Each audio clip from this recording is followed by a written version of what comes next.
حضرت یوسف علیہ نبینا علیہ الصلاۃ والسلام کے متعلق اللہ کریم جل شانہ احکم الحاکمین نے قرآن مجید کے اندر ارشاد فرمایا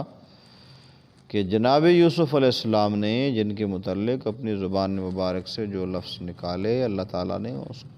ان لفظوں کو ان لوگوں کے لیے تقدیر بنا دیا۔ تو اللہ والے جو اپنی زبان سے بات نکالتے ہیں، قرآن کہتا ہے کہ یہ ان لوگوں کی تقدیر بنانے کے لیے وہ لفظ کافی ہوتے ہیں۔ اللہ والوں کے الفاظ بندوں کے لیے تقدیر بن جاتے ہیں۔ جو لوگ آج یہ اس وہم میں مبتلا ہیں کہ بندے اور نبی تو کچھ کر ہی نہیں سکتے، عام آدمی اور مسلمان اور اللہ والے تو کچھ ان کا مقام ہی نہیں ہے، تو یہ ان کی کج فہمی ہے۔ قرآن مجید نے اسی بات کی نفی کی ہے اور اللہ والوں کی شان کی اس کا اثبات بیان کیا ہے کہ اللہ تعالیٰ نے اپنے بندوں کو کیا مقام دیا۔ قرآن مجید کی سورہ یوسف کی 41 نمبر آیت ہے، 41 نمبر آیت ہے۔ اللہ فرماتا ہے یا صاحبہ یسجن اما احدکما فیسقی ربہ خمرا واما الآخر فیصلب فتأکل الطیر من رأسہ۔ اللہ تعالیٰ جل شانہ احکم الحاکمین کے پیارے نبی حضرت یوسف علیہ نبینا علیہ السلام جب قید خانے میں قید کر دیے گئے تو آپ کے ساتھ دو قیدی تھے جو آپ کے ساتھ قید گزار رہے تھے۔ تو ایک قیدی نے آپ کے ساتھ مذاق کے طور پر، شغل میلے کے طور پر جھوٹ بولا، کہنے لگے یوسف ہم نے رات کو خواب میں دیکھا ہے کہ یہ جو میرا ساتھی دوسرا ہے یہ بادشاہ کو شراب پلانے پر مامور ہے اور مجھے سولی چڑھا دیا گیا ہے اور میرے سر کو پرندے جو ہیں وہ نوچ رہے ہیں۔ تو حضرت یوسف علیہ السلام نے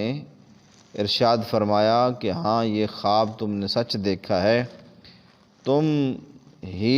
جس نے خواب بتایا، فرمایا تم ہی سولی چڑھائے جاؤ گے اور تمہارے سر کو پرندے جو ہیں وہ نوچیں گے،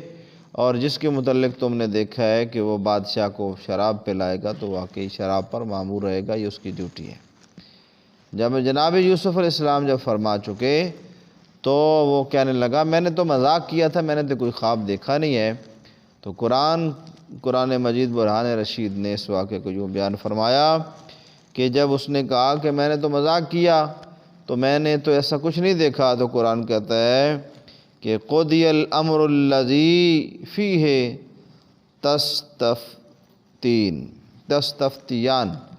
تستفتیان کا مطلب یہ ہے کہ اللہ تعالیٰ جل شانہ احکم الحاکمین نے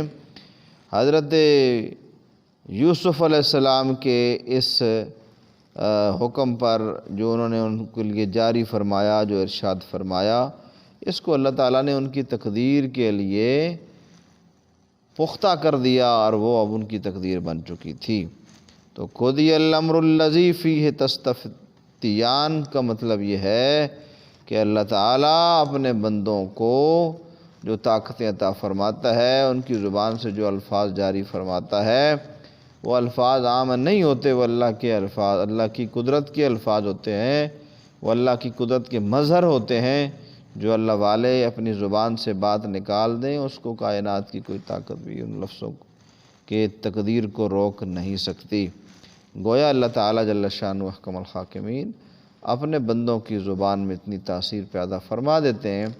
کہ ان کی زبان سے جو بات نکلتی ہے اللہ تعالیٰ اس کو پورا فرماتا ہے۔